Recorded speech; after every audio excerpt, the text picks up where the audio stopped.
Alright, let's talk about zero tolerance. Years before GoldenEye came along and made first-person shooters on home consoles a viable option, there were a handful of developers trying to make the genre work on 16-bit consoles. Zero Tolerance on the Genesis is one of the better examples you'll find out there. It was published by Accolade and developed by Technopop, the guys who made Spider-Man vs. Kingpin on the Genesis and its Sega CD remake. It may not have had CD quality sound, but it did sport some impressive voice work for the time and sounded kind of like an early version of GLaDOS. Shotgun collected. Health position low. Medipack collected. Entering reactor level 1. The game puts you in the boots of an elite team of soldiers working for a group called the Planet Defense Corps. You've been sent to deal with an alien attack on the satellite base Europa 1. Sure, there's only 5 of you and everybody else on the base is either an enemy or already dead, but you couldn't give half a shit about any of that because you're part of the fucking Corps. Another glorious day in the Corps. The game is broken up into 3 main sections: a space station, your own headquarters, and the sub-basement of your own headquarters. In total, the game gives you over 40 stages and 5 playable characters to choose from. First you have Soba, a pistol expert that starts the game with a bulletproof vest in her inventory. Then there's JJ Wolf, the medic who gets more use out of his healing items than the other characters can. Next you have Psycho, the leader and demolitions expert of the team who starts with 2 mines that can be used to wipe out waves of enemies at once. There's also Base, your communications expert that carries a device that gives you a wider map range. He's also listed as being the insubordinate one of the group. And lastly, we have Weasel, a hand-to-hand combat expert who starts the game with absolutely 0 weapons or equipment.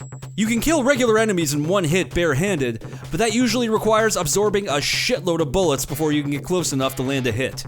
The team may have an unstable guy and a dude named Psycho, but clearly, Weasel is the biggest fucking lunatic of this group. You'll choose a character and secure each area floor by floor. The word secure naturally translating to killing waves upon waves of enemies until the counter on the left reads 0. Rinse, repeat.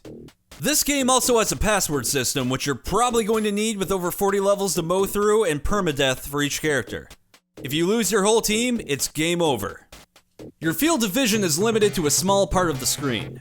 The rest is reserved for a map of the current floor, an inventory screen, and the ID tag of your current character. Like any decent FPS, you get a good variety of weapons to choose from. You'll start with weapons such as the handgun and shotgun. After you kill a few hundred enemies or so, you'll earn your big boy pants and move on to weapons like the pulse laser, the rocket launcher, and a motherfucking flamethrower. And you better make that first shot count, because turning in this game is awkward. One wrong step can result in a whole lot of getting shot before you have a chance to fire back. The game also had a 2-player mode, which you could access using 2 TVs, 2 consoles, and a special system link cable. Not the easiest of setups to get going, but it was a cool idea and kind of practical considering the Genesis was probably running full steam just to handle 1 player. In addition, the game also had a boxing mode, which you can unlock by typing boxing, ! Into the password screen. It'll be just you and a giant alien bug monster on a rooftop. No weapons. It's a fun little extra that kind of turns to bullshit once the bug starts firing a weapon at you. Right now, you can get the ROM for free off of Technopop's website, along with the unfinished sequel, Beyond Zero Tolerance. It's nice to see the sequel come out in some form, but be warned, it ain't pretty.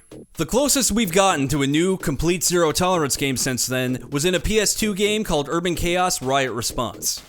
The game was actually named Zero Tolerance at one point in development before an alleged copyright notice made them change it.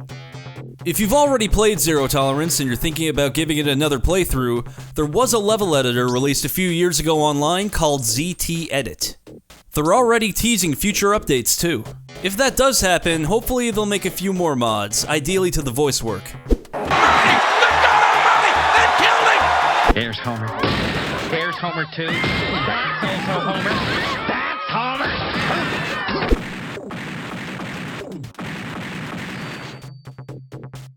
Wow. You just killed over 800 people.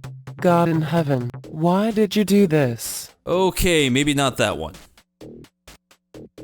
You goddamn monster.